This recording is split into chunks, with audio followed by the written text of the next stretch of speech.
The political landscape is shifting dramatically. The economy, international relations, and national security are all at stake as the president prepares to make a bold move that could redefine America's trade policies for years to come. Markets are reacting, allies are pushing back, and economists are sounding the alarm. In just a few hours, the president will step onto the grand stage of Congress, addressing the nation with a speech that could send shockwaves through the global economy. But even before the first words are spoken, the fallout has already begun. The stock market has plummeted, nearly 600 points lost in a single day. Wall Street is in a panic. Investors are scrambling. Fortune 500 CEOs are holding emergency meetings. And the American people? Many are wondering, how will this affect my job, my savings, and my daily expenses? The reason?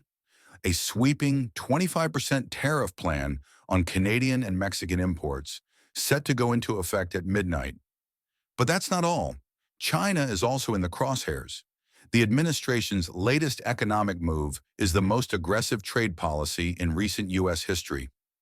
This isn't just a tax on foreign companies, says one leading economist.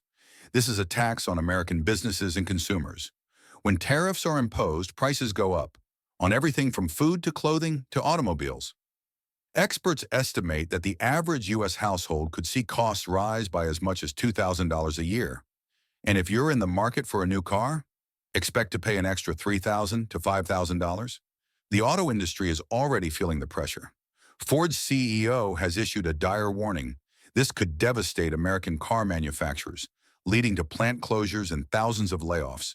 But the president is standing firm. We have to protect American workers. If foreign companies want to do business here, they need to build their factories here, on American soil. This has been the president's long-standing message: America first. But at what cost? Warren Buffett, one of the most respected financial minds in the world, is not mincing words. He calls tariffs an act of war, and it seems the battle lines are already being drawn.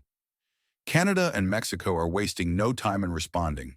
Both countries are now preparing their own tariffs on American goods, potentially sparking a full-blown trade war.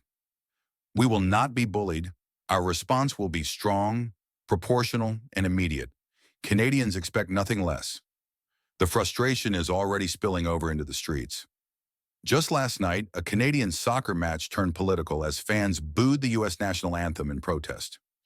Meanwhile, liquor store owners are pulling American whiskey off the shelves, and some retailers are even boycotting U.S. products altogether.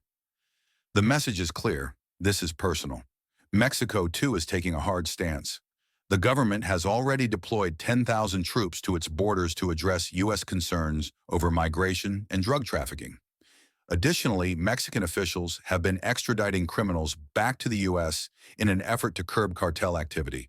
But for the president, that's not enough.